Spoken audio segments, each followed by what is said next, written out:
Senhor presidente, agradeço que essa hora ainda tenha permitido que eu suba à tribuna, mas eu não queria deixar passar esse dia de hoje sem fazer uma certa referência a dois assuntos que se interligam. Primeiro, a intolerância que se percebe aqui nessa casa. A divisão entre dois blocos, sem tolerância entre eles, sem diálogo, e que podem atrapalhar muito o futuro do Brasil. Muito, muito, muito. O presidente Renan, um desses dias, falou que isso aqui parece um hospício. Eu creio que ele usou a metáfora errada. Ele devia dizer que isso está parecendo um estádio de futebol, com duas torcidas. E torcida não precisa de lucidez, é paixão, um time contra o outro. Torcida não dialoga, torcida torce por uma cor, por outra cor, não tem que ter diálogo, não existe isso, e nem lucidez. Não tem lucidez. Aquele outro time, que não é o meu, fez um gol e eu vou bater palma. Não existe o gol contra o meu time, a gente fica contra. No futebol, no estádio, aqui não pode ser assim. Aqui o gol tem que ser de todos pelo Brasil e não de um contra o outro. Tem que ter disputa, uma disputa com diálogo, buscando furar um gol em nome de todos para todos. E eu temo que isso esteja desaparecendo cada vez mais, em vez de diminuir. Hoje, aqui, a reação para não votar projetos que interessam a dezenas, centenas até de milhares de jovens que recebem o FIES. E outro, que eu sou o relator, inclusive, que é a continuação do projeto Brasil Carinhoso da presidente Dilma, e que, de repente, o próprio PT aqui cria dificuldades para aprovar, dizendo que chegou em cima da hora, que é verdade. O atual governo devia ter feito isso há mais tempo, mas chegou agora. Como é que a gente vai impedir? E o governo aceitou uma mudança que eu, como relator, fiz, que não queriam, porque a proposta desse projeto, desde a lei inicial, é que o governo federal repassa 50% do custo de cada criança na creche para o prefeito. A presidente Dilma, diante da crise fiscal, fez uma medida provisória que dizia de 0 a 50, não mais 50, de 0 até 50, mas manteve os 50. O presidente Temer fez uma medida provisória que voltou de 0 a 50. Eu acho isso absurdo, porque se é de 0 a 50, pode ser 0. A gente vai dar 0 para um prefeito que mantém criança na creche? Não pode. E eu fiz o meu relatório dizendo que teria que ser 50. E lembrando que aqui se aprovou aumento, reajuste de salário que chega a 68 bilhões. Em 3 anos, é verdade, dá 20 bilhões. Por que não aprovar para a criança 50%, que vai custar no máximo 1 bilhão por ano? O governo aceitou e não se conseguiu votar. Esse clima tem que parar, senador. Não dá para a gente continuar com esse clima de animosidade e falta de diálogo. E eu disse que ontem aconteceu um fato que merece a gente lembrar. E a posse da nova presidente do Supremo Tribunal, do STF. A ministra, ela fez um discurso demonstrando austeridade, não só no discurso, na sua postura. Essa é uma palavra-chave. E eu vou lembrar outras aqui que a gente tem que trazer aqui para dentro. Acabou o tempo da farra, de que tinha dinheiro sobrando. Vamos entrar em um período de austeridade. Nós vamos precisar fazer mais com menos, porque não tem recursos.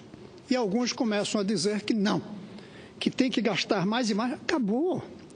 Depois da farra, não dá para continuar farreando. Acabou a farra. Nós vamos ter que ter responsabilidade. É a segunda palavra. Está faltando a responsabilidade. Responsabilidade, por exemplo, com os jovens que vão ficar sem o FIES, se não aprovarmos isso rapidamente. É preciso responsabilidade. E ontem a gente viu isso na posse da ministra. É preciso lucidez, está faltando lucidez. A gente não está conseguindo raciocinar. Não estamos conseguindo pôr a mente para funcionar perfeitamente e com responsabilidade, ao lado da tolerância, que ela demonstrou também, até convidando o ex-presidente Lula para estar presente. Fato que tem sido muito criticado por todos. Não vou analisar o lado legal, mas do ponto de vista da tolerância, é positivo. Bem, precisa ter diálogo. O presidente Temer vai ter que ter diálogo com o PT. O PT vai ter que ter diálogo com o presidente Temer, se a gente quiser que o Brasil caminhe de uma maneira satisfatória. Então, ontem a gente viu a prova de austeridade, de responsabilidade, de lucidez, de diálogo, de tolerância. Palavras que a gente precisa. E, além disso, discursos muito fortes contra a corrupção, que traz a palavra honestidade. Precisamos trazer para aqui esse pequeno dicionário dos tempos de hoje na política, dicionário ausente, diga-se de passagem. Temos que trazer para dentro daqui um dicionário que está ausente, com essas palavras: lucidez, responsabilidade, austeridade, honestidade, tolerância, e quase que sinônimo de tolerância, mas indo além um pouco, diálogo.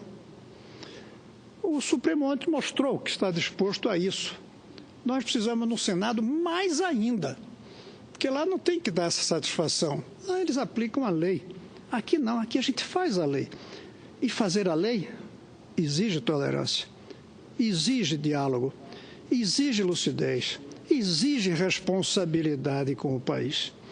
Eu espero que o que a gente viu hoje, que o senador Magno viveu no avião essa semana, que outros de nós aqui, a senadora Vanessa viveu, veja que não é só de um lado, dos dois lados.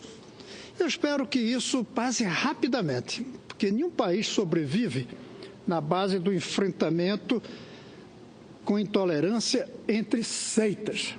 País que põe sectarização termina como a Síria está. Não podemos deixar que o Brasil vire uma Síria sem bombas, pela intolerância, pela sectarização, pela falta de diálogo, pela falta de honestidade, pela falta de austeridade. Eu quero repetir isso. Eu não entendo a esquerda ser contra a austeridade. A esquerda devia ser a defensora de uma vida austera pelas pessoas, quebrar os privilégios que temos aqui dentro, quebrar o excesso de consumo, que é característica do capitalismo mais perverso do mundo, que é o consumismo.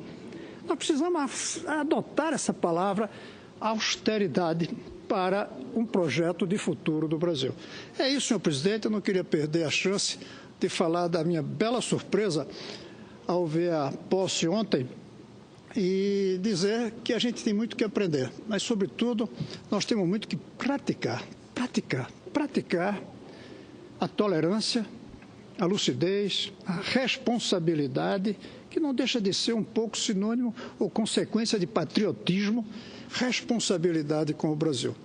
É isso, senhor presidente, e eu espero que, passadas as eleições municipais, em que no processo eleitoral os anos ficam mais acirrados, nós possamos sentar aqui e fazermos aquilo para o que o povo nos mandou, que foi parlamentar. Parlamentar significa dialogar. Sem diálogo, não há parlamento. Sem parlamento, nós enganamos os nossos eleitores quando dissemos a eles que viríamos para aqui sermos parlamentares. Eu espero que a gente consiga ser parlamentar e, através do parlamento, encontremos saída para que o Brasil atravesse a grande crise que está adiante de nós. E eu não falo só essa crise econômica. Eu não falo só a crise educacional que a gente viu essa semana com a divulgação dos resultados das provas em que os nossos alunos do ensino médio têm nota 3,7. Qual é o pai que não fica desesperado quando o filho tira 3,7? E nós, que somos aqui os tios das crianças brasileiras, nós aceitamos isso. Então, não estou falando só dessas crises, eu falo a crise das crises, que é a falta de responsabilidade, de lucidez e de diálogo. Era isso, senhor presidente.